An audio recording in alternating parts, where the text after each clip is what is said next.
ভাই এবং ভাবি অর্থাৎ জনাব মির্জা আব্বাসউদ্দিন আহমেদ এবং মিসেস আফরুজা আহমেদ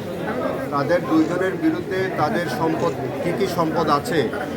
এগুলো চেয়ে 2007 সালে তৎকালীন তত্ত্বাবধায়ক সরকারের আমলে ওনাদের কাছে একটা সম্পদের বিবরণী চেয়ে নোটিশ করেছিলেন এবং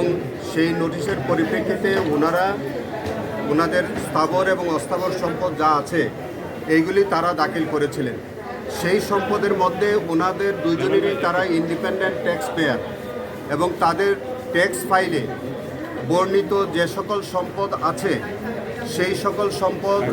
ওনারা পুঙ্খানুপুঙ্খরূপে তাদের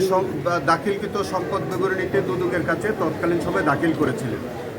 এই সম্পদ বিবরণীর বাইরে দুর্নীতি দমন কমিশন কোনো সম্পদের তথ্য ওনাদের বিরুদ্ধে পায় নাই। যেগুলো ওনাদের ট্যাক্স ফাইলে আছে, যে সম্পদ বৈধভাবে আয়কৃত বৈধ অর্জিত সম্পদ যেগুলো ছিল, যেগুলো আয়কর নথিতে প্রদর্শিত, সেই সম্পদের বিবরণ তারা পরিষ্কার করে তারা সম্পদ বিবরণীতে দাখিল করেছিলেন। কিন্তু দুর্নীতি দমন কমিশন এইগুলোর বাইরে কোনো সম্পদ বা অন্য কোনো বিষয় না পাওয়া সত্ত্বেও দাখিলকৃত সম্পদ যেটা তার ট্যাক্স ফাইলে দেখানো আছে সেইগুলোর বিকৃত ব্যাখ্যা দিয়ে ওনারা একটা মিথ্যা মামলা দায়ের করেছিলেন। সেই মামলা পরবর্তীকালে জনাব মিসেস আফরুজা আব্বাস তিনি মহামান্য হাইকোর্ট বিভাগ থেকে তার অংশটা তিনি কোয়াশমেন্টের আবেদনের প্রেক্ষিতে খালাসপ্রাপ্ত হন। আর পরবর্তীকালে জনাব মির্জা আব্বাসউদ্দিন আহমেদ সাহেবের অংশটি বিচার চলাকালীন সময়ে দুর্নীতি দমন কমিশনের পক্ষ থেকে 24 জনের সাক্ষ্য দেয়। আমরা প্রত্যেক সাক্ষীকে পরিষ্কার করে আমরা যারা করেছি তাদের মূল অভিযোগ ছিল যে উনি 90-91 সালে ট্যাক্স ফাইল ওপেন করেছেন, কিন্তু আমরা সাক্ষীর যারা এবং আমাদের কাগজপত্রের মাধ্যমে আমরা প্রমাণ করতে পেরেছি যে প্রকৃতপক্ষে উনি 1974-75 সালে উনি ট্যাক্স পেয়ার ছিলেন। 1975-74 থেকে উনি নিয়মিতভাবে ট্যাক্স ফাইল দিয়ে আসতেছিলেন, কিন্তু দুর্নীতি দমন কমিশন এই তথ্যটা সম্পূর্ণরূপে তারা গোপন করে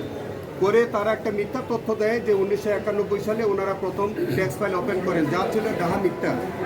সেটি আমরা আদালতে সুস্পষ্টভাবে তাদের যে কেস মিথ্যা ছিল, তাদের যে তথ্য প্রমাণ মিথ্যা ছিল, তাদের অভিযোগ যে মিথ্যা ছিল সেটি আমরা সুস্পষ্টভাবে প্রমাণ করেছি এবং সেটি আমরা আজকে মাননীয় আদালতে আমরা যুক্তিতর্কের মধ্য দিয়ে আমরা আমাদের অবস্থানটা আমরা পরিষ্কার করেছি। আমরা বিশ্বাস করি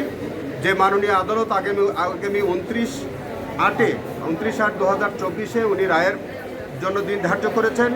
এবং সেই রায়ে আমরা এই আদালত থেকে সুবিচার পাবো। যে যখন তারা এর আগে বর্তমান যিনি বিচারক আছেন, এই বিচারকের আগে যিনি আমাদের বিচারক ছিলেন এই আদালতে, সেই আদালতে যখন দেখলেন যে এই মামলাটি অনেকটা খালাস হয়ে যাবে এবং ওই সরকারের পূর্ববর্তী সরকার যখন দেখলো যে এই মিথ্যা মামলায় ওনাকে আসলে হয়তো কাঙ্ক্ষিত কোনো দণ্ড দেওয়া যাবে না, তখন করলো কি যে তারা একই বিষয়বস্তুর উপরে আরও একটা মামলা ফাইল করেছে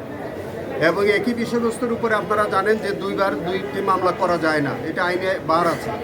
তো আমরা সেইগুলিও আদালতের কাছে বলেছি ওই কেসটা আগামী 29 তারিখে আমরা অব্যাহতির আবেদন করব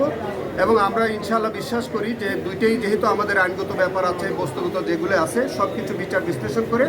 মাননীয় আদালত আমাদেরকে সুবিচার প্রদান করবে, এটা আমরা বিশ্বাস করি।